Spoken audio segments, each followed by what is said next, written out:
నమస్కారం అండి. నేను doctor Pradeep Vajja, MD physician registrar endocrinologist, Bhaskar hospital Shapur గండిమైసమ్మలో చేస్తున్నా అండి.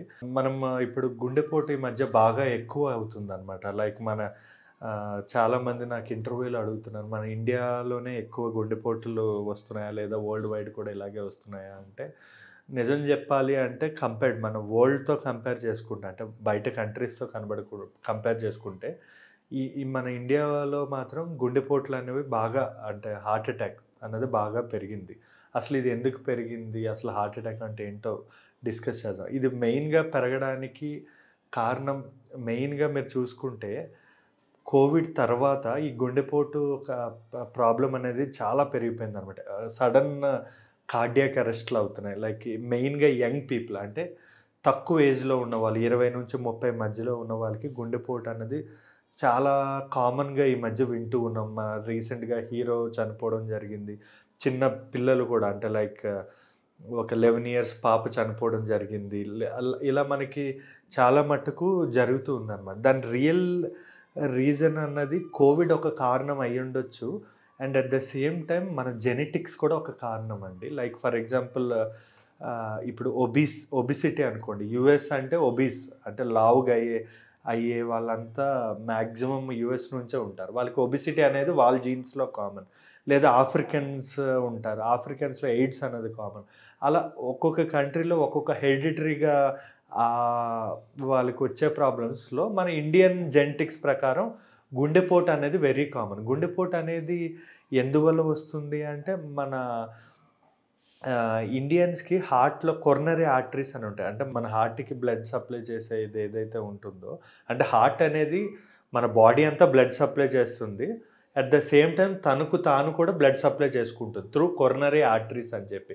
మ ఏషియన్స్ లైక్ మన ఇండియన్స్ గానీ, చైనీస్ గానీ ఆ హార్ట్ సప్లై చేసే కొరనరీ ఆర్టరీస్ ఏవైతే ఉంటాయో అవి చాలా చిన్నగా ఉంటాయన్నమాట. దానివల్ల అవి తొందరగా ఎప్పుడైనా కొలెస్ట్రాల్ పేరుకోవడం వల్ల గానీ, దేనివల్ల గానీ చిన్న ఆర్టరీస్ అనేవి క్లోజ్ అయిపోయి హార్ట్ అటాక్స్ అనేవి వస్తున్నాయి. ఈ కోవిడ్ తర్వాత ఏమైంది అంటే, సోషల్ ఐసోలేషన్, అంటే సరిగా బయట తిరగకపోవడం వల్ల గానీ, లేదా ఎక్సర్సైజ్ సరిగా లేకపోవడం, ఈ స్మోకింగ్, డ్రింకింగ్ హ్యాబిట్స్, ఎందుకంటే అందరూ కూడా ఇంట్లో ఎక్కువ ఉండడం వల్ల smoking, drinking habits, physical activity తగ్గిపోవడం, లేదా ఫుడ్ యాక్టివిటీ సరిగ్గా మెయింటైన్ చేయకపోవడం వల్ల కూడా ఈ హార్ట్ అటాక్స్ అనేది ఈ వేరే దేశాలతో కంపేర్ చేసుకుంటే ఇండియా మాత్రం ఫస్ట్ ప్లేస్‌లో ఉంది. ఇండియా తర్వాత చైనా ఉంది. చైనా తర్వాత other Asian countries like Bangladesh, Pakistan, ఇవి కూడా అంటే బాగా ఎక్కువ హార్ట్ అటాక్స్, యంగ్ పీపుల్, చిన్న పిల్లలు అందరూ కూడా చనిపోవడం జరుగుతుంది. సో, మనం ఇంతే కాకుండా అసలు హార్ట్ యొక్క పనితీరు ఏంటి? హార్ట్ అన్నది ఎలా పనిచేస్తుంది? అసలు ఇంకో హార్ట్ అటాక్ అంటే ఏంటంటే మయోకార్డియల్ ఇన్ఫార్క్షన్ అంటాం. అసలు ఇది ఎందుకు వస్తుంది? కారణాలు, ట్రీట్మెంట్, ఇవి కూడా మనం తెలుసుకుందాం అండి ఇప్పుడు. యాక్చువల్లీ చెప్పాలి అంటే, మన హార్ట్ అనేది నిరంతరం పనిచేసే ఒక యంత్రం అనమాట. అంటే మనం 70 సంవత్సరాలు అవ్వచ్చు, 100 సంవత్సరాలు అవ్వచ్చు, 120 సంవత్సరాలు అవ్వచ్చు. ఎన్ని సంవత్సరాలు బతికితే అన్ని సంవత్సరాలు ఆగకుండా పనిచేసే ఒకే ఒక యంత్రం హార్ట్. ఇప్పుడు మన బ్రెయిన్ అన్నా కూడా, మనం పడుకునేటప్పుడు మన బ్రెయిన్ రిలాక్స్ అవుతుంది, అన్నీ రిలాక్స్ అవుతాయి. కానీ హార్ట్ అనేది మాత్రం నిరంతరం పనిచేస్తూ ఉంటుంది. అండ్ ఆల్సో అది one of the strongest organ అనమాట ఈ హార్ట్ అనేది. సో, మన మీకు తెలుసో తెలీదో, హార్ట్ అనేది ఒక రోజులో 1,00,000 సార్లు కొట్టుకుంటుంది. అండ్ ఆల్సో 600 లీటర్ల బ్లడ్ మన బాడీకి సప్లై చేస్తుంది. అంటే ఎంత స్ట్రాంగెస్ట్ ఆర్గాన్ అనేది మీకు అర్థమవుతుంది కదా! ఇంత స్ట్రాంగ్ ఆర్గాన్ ఎలా డ్యామేజ్ అవుతుంది, ఎలా సడన్‌గా ఆగిపోతుంది అన్నది మనం తెలుసుకోవాలి. ఎందుకంటే అది తెలుసుకొని మనం దాన్ని బట్టి మనం ఆ హార్ట్ మీద ప్రెషర్ పడకుండా మనం చూసుకుంటే మన లైఫ్ లాంగ్ మనం చాలా, అంటే 70 కాదు కదా! మనం దాన్ని కరెక్ట్‌గా మెయింటైన్ చేస్తే 80-90, 100 సంవత్సరాల వరకు ఏ ప్రాబ్లమ్ లేకుండా మనం బతికేసేయొచ్చు. సో, గుండె ఏం చేస్తుంది, పనితీరు ఏంటంటే, మన బాడీకి రక్తం, న్యూట్రియంట్స్, ఆక్సిజన్ అనేది మన గుండె అనేది హార్ట్ పంప్ చేస్తూ పంపిస్తుందనమాట. ఒక నాళం ద్వారా మంచి రక్తం, మళ్ళీ అది రిటర్న్ చెడు రక్తం తీసుకొని మళ్ళీ ఆ చెడు రక్తంలో ఊపిరితిత్తుల్లో సహాయం తీసుకొని ఆక్సిజన్ న్యూట్రియన్స్ కలిపి మళ్ళీ మంచి రక్తంగా మార్చి మళ్ళీ బాడీ అంతా ఒక రోజులో 7,600 లీటర్ల బ్లడ్ని మన బాడీ అంతా పంప్ చేస్తూ ఉంటుంది. అంత స్ట్రాంగ్ ఆర్గాన్ ఈ హార్ట్. సో ఈ పంప్ చేసేటప్పుడు లెఫ్ట్ వెంట్రుకలు ఏదైతే ఉంటుందో దాని నుంచి ఎయోటా ద్వారా మంచి బ్లడ్ అనేది సప్లై చేస్తుంది మన బాడీ అంతా.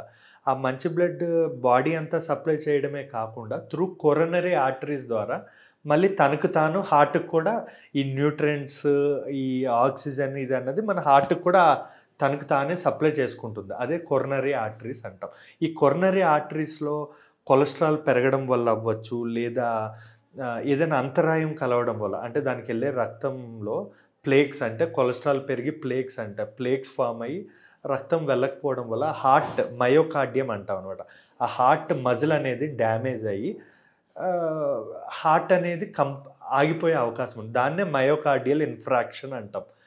మన వాడుక భాషలో కాకుండా మెడికల్ టర్మినాలజీలో వాడుక భాషలో హార్ట్ అటాక్ అంటాం. అప్పుడు సడన్గా సైలెంట్గా మనం డెత్ అవుతుంది. అంటే మన బాడీ అంతా ఏదైనా ప్రాబ్లం అయితే తొందరగా కనిపెట్టవచ్చు, కానీ మన హార్ట్కే సప్లై చేసే ఆర్టరీస్, కొరనరీ ఆర్టరీ ఏదైతే ఉందో దానిలో ఏంటంటే మనకు సడన్గా అన్ని సిమ్టమ్స్ ఉండవు, కానీ మనం కొన్ని సిమ్టమ్స్ అయితే మనకి తెలుస్తుంది. ఆ సిమ్టమ్స్ అనేవి కూడా తెలుసుకోవడం అనేది చాలా ఇంపార్టెంట్. దాన్ని బట్టి మనం ఏమైనా చేయొచ్చు. ఫర్ ఎగ్జాంపుల్ మన హార్ట్లో ఎప్పుడైనా హార్ట్ అటాక్ వచ్చే ముందు కొన్ని సిమ్టమ్స్ ఉంటాయి. ఫర్ ఎగ్జాంపుల్ చెస్ట్ పెయిన్ వస్తుంది, అది లెఫ్ట్ హ్యాండ్ రేడియేట్ అవుతూ ఉంటుంది, అదొక సిమ్టమ్.